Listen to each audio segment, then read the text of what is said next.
అపోస్తలుడైన పౌలు కొరింథీయులకు రాసిన మొదటి పత్రిక 10వ అధ్యాయము.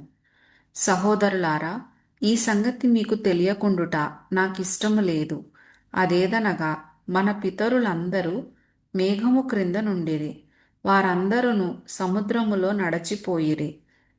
అందరును మోషేను బట్టి మేఘములోను సముద్రములోను బాప్తిస్మము పొందిరి. అందరూ ఆత్మ సంబంధమైన ఒకే ఆహారమును భుజించిరి. అందరూ ఆత్మ సంబంధమైన ఒకే పానీయమును పానము చేసిరి.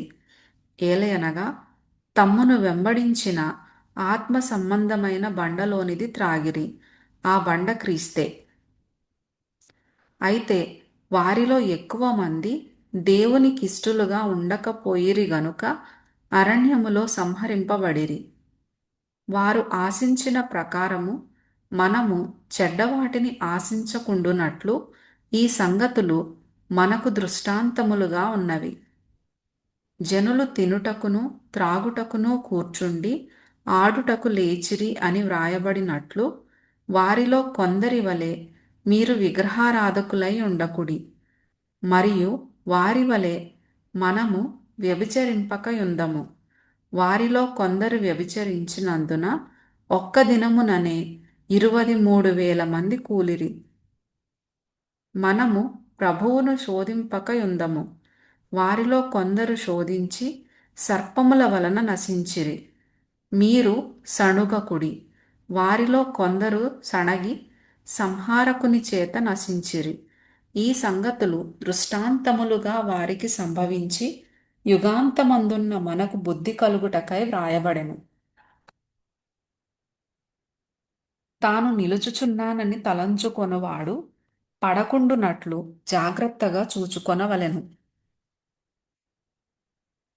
సాధారణముగా మనుష్యులకు కలుగు శోధన తప్ప మరి ఏదియూ మీకు సంభవింపలేదు.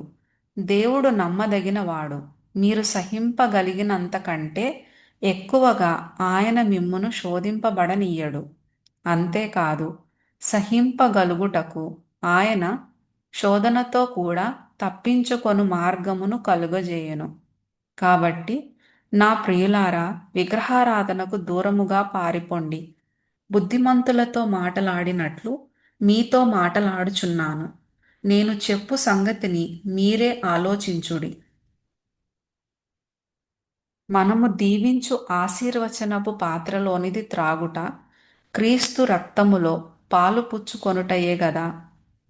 మనము విరుచు రొట్టె తినుట క్రీస్తు శరీరములో పాలు పుచ్చుకొనుటయే గదా. మనమందరము ఆ ఒకటే రొట్టెలో పాలు పుచ్చుకొనుచున్నాము. రొట్టె ఒక్కటే గనుక అనేకులమైన మనము ఒక్క శరీరమై ఉన్నాము.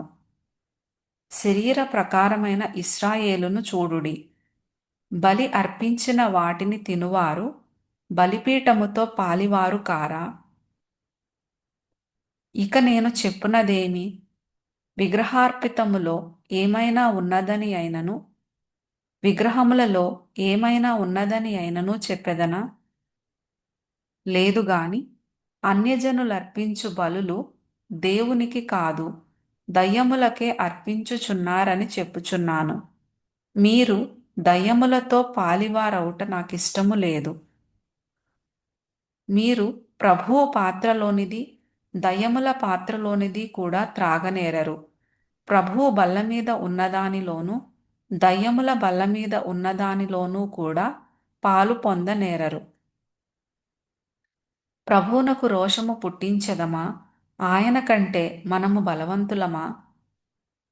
అన్ని విషయముల యందు నాకు స్వాతంత్ర్యము కలదు గాని అన్నియూ చేయదగినవి కావు. అన్నిటి యందు నాకు స్వాతంత్ర్యము కలదు గాని అన్నియూ క్షేమాభివృద్ధి కలుగజేయవు. ఎవడును తన కొరకే కాదు, ఎదుటి వాని కొరకు మేలు చేయ చూచుకొనవలెను. మనస్సాక్షి నిమిత్తము ఏ విచారణయూ చేయక కటికవాని అంగడిలో అమ్మునదేదో దానిని తినవచ్చును. భూమియు దాని పరిపూర్ణతయు ప్రభునివై ఉన్నవి. అవిశ్వాసులలో ఒకడు మిమ్మును విందునకు పిలిచినప్పుడు వెళ్ళుటకు మీకు మనస్సుండిన ఎడల మీకు వడ్డించినది ఏదో దానిని గూర్చి మనస్సాక్షి నిమిత్తము ఏ విచారణయు చేయక తినుడి. అయితే ఎవడైనను మీతో ఇది బలి అర్పింపబడినదని చెప్పిన ఎడల అట్లు తెలిపిన వాని నిమిత్తమును మనస్సాక్షి నిమిత్తమును తినకుడి. మనస్సాక్షి నిమిత్తమనగా నీ సొంత మనస్సాక్షి నిమిత్తము కాదు, ఎదుటివాని మనస్సాక్షి నిమిత్తమే ఈలాగు చెప్పుచున్నాను. ఎందుకనగా వేరొకని మనస్సాక్షిని బట్టి నా స్వాతంత్ర్య విషయములో తీర్పు తీర్చబడనేలా. నేను కృతజ్ఞతతో పుచ్చుకొనిన ఎడల నేను దేని నిమిత్తము కృతజ్ఞతాస్తుతులు చెల్లించుచున్నానో దాని నిమిత్తము నేను దూషింపబడనేలా. కాబట్టి మీరు భోజనము చేసినను పానము చేసినను మీరేమి చేసినను సమస్తమును దేవుని మహిమ కొరకు చేయుడి. యూదులకైనను గ్రీసు దేశస్థులకైనను దేవుని సంఘమునకైనను అభ్యంతరము కలుగజేయకుడి. ఈలాగు నేను కూడా స్వప్రయోజనమును కోరక అనేకులు రక్షింపబడవలెనని వారి ప్రయోజనమును కోరుచు అన్ని విషయములలో అందరినీ సంతోషపెట్టుచున్నాను.